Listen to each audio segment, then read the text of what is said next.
आज आपको ईद का गोश्त एक साल तक महफूज करने का सही तरीका बताएंगे। इस तरीके से अगर आप गोश्त को महफूज करेंगे तो ना तो उसका रंग बदलेगा, ना ही उसमें स्मेल पैदा होगी और ना ही उसका जायका खराब होगा। आपको उन दो बड़ी गलतियों के बारे में भी बताएंगे जो ज्यादातर लोग कर देते हैं और जिसकी वजह से गोश्त खराब होने लगता है, गोश्त का रंग और जायका चेंज हो जाता है। और अगर रंग और जायका चेंज ना भी हो तो गोश्त में बैक्टीरिया और जरासीम पैदा हो जाते हैं, जिनकी वजह से फूड पॉइजनिंग और बदहजमी जैसे मसाइल पैदा होते हैं। अक्सर लोग ईद का गोश्त खाने के बाद बीमार पड़ जाते हैं। वो समझते हैं कि शायद हमने ज्यादा खा लिया इसलिए बीमार पड़ गए, लेकिन असल में जरासीम और बैक्टीरिया इसकी वजह बनते हैं। बड़े बड़े कुकिंग चैनल आपको ईद का गोश्त महफूज करने का गलत तरीका बता रहे हैं। कोई कहता है कि गोश्त को बॉयल करके रखना है, तो कोई कहता है धोए बिना रखना है, तो कोई कुछ और कह रहा है। वीडियो को आखिर तक देखिएगा, बीच बीच में से स्किप मत कीजिएगा, क्योंकि आपको कुछ जरूरी टिप्स भी देनी है और दो बड़ी गलतियों के बारे में भी बताना है। तो चलें फिर शुरू करते हैं। ये आप देख सकते हैं कि हमने एक खुला बर्तन लिया हुआ है और खुले बर्तन में गोश्त को डाला हुआ है और अब हम गोश्त को खुले पानी से धोने लगे हैं।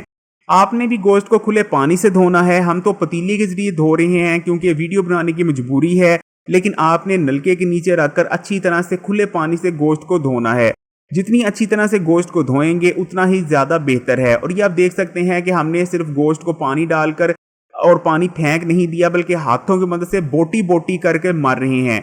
और खासकर ये जो खून लगा होता है बोटियों के ऊपर, उसको आपने अच्छी तरह से उतारना है, क्योंकि सबसे बड़ी जो पहली गलती होती है जिसकी वजह से आपका गोश्त बहुत जल्दी खराब होने लगता है, उसमें स्मेल पैदा होने लगती है, वो होता है गोश्त में मौजूद खून। अगर गोश्त में खून मौजूद रह जाएगा, बेशक फिर वो बोटी के ऊपर हो या बोटी के जो ये पशीदा हिस्से होते हैं वहां खून छुपा हो, तो आपका गोश्त बहुत जल्दी खराब हो जाएगा। इस तरह इसके देख सकते हैं कि ये गोश्त को में खून लगा हुआ है। आपने इस खून को लगे नहीं रहने देना, बल्कि हाथों की मदद से, उंगलियों की मदद से इस खून को आपने निकाल देना है, क्योंकि खून बहुत जल्द खराब होने लग जाता है। इसमें बैक्टीरिया और जरासीम पैदा होने लग जाते हैं और वो बैक्टीरिया और जरासीम तमाम गोश्त में फैलकर उसको खराब कर देते हैं। इसलिए आप देख सकते हैं कि हमने बोटी बोटी कर गोश्त को धोया है और अब एक दफा धोने के बाद हम इसे निकाल लेंगे। और जो गंदा पानी है, ये आप देख सकते हैं इसमें कितनी गंदगी है, इसको हमने गिरा देना है। अब हमने एक और खुला बर्तन लिया है और इसको पानी से भर लिया है। अब तमाम गोश्त को हम इस पानी में शिफ्ट करेंगे और इसमें हम डालेंगे वाइट सिरका यानी अंगूरी सिरका। अंगूरी सिरका बहुत ही ज्यादा इफेक्टिव होता है। अंगूरी सिरका ना सिर्फ खून में, गोश्त में मौजूद खून को निकाल देता है, बल्कि ये गोश्त में मौजूद जरासीम और बैक्टीरिया का भी खात्मा कर देता है। यानी सिरके से धोने से आपको दो फायदे हासिल होंगे। पहला फायदा तो ये है कि जो गोश्त में मौजूद खून है, जो असल में गोश्त को खराब करने की सबसे बड़ी वजह बनता है, वो निकल जाएगा। और दूसरी चीज ये होगी कि जो गोश्त में बैक्टीरिया और जरासीम से वो भी मर जाएंगे और काफी लंबे अरसे तक गोश्त में दोबारा बैक्टीरिया और जरासीम पैदा नहीं होंगे। और ये आप देख सकते हैं कि हमने इतने पानी में तकरीबन 4 से 5 चम्मच सफेद यानी अंगूरी सिरके के डाल दिए हैं।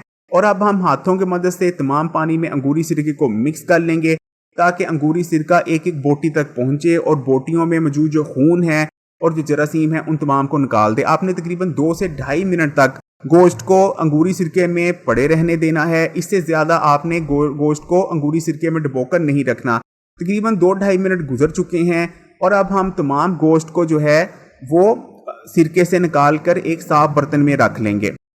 अब आपने एक दफा फिर से गोश्त को धोना है। सिरके में डुबोने के बाद ये लाजमी आपने करना है कि खुले पानी से, जितना मुमकिन हो सके खुले पानी से आपने गोश्त को धोना है। इस वक्त हम तो गोश्त को धोने के लिए पतीली से पानी ले रहे हैं क्योंकि वीडियो बनाने की मजबूरी है, लेकिन आपको फिर कहते चलें कि आपने नलके के नीचे रखकर अच्छी तरह से ताज़े खुले पानी से गोश्त को धोना है। और इस चीज़ को भी याद रखिएगा कि कोशिश करें कि ताज़ा नलके का पानी हो। टैंकी अगर आपके लगी हुई है तो टैंकी का पानी इस्तेमाल ना करें, फ्रेश पानी से गोश्त को धोएं। और ये आप देख सकते हैं कि बोटी बोटी कर हम फिर से गोश्त को धो रहे हैं। अब हम गोश्त को एक साफ बर्तन में डाल रहे हैं और इसको हम अब स्टेनर में डालकर या किसी भी अच्छी खुशक जगह पर डालकर आपने इसे ड्राई होने के लिए छोड़ देना है।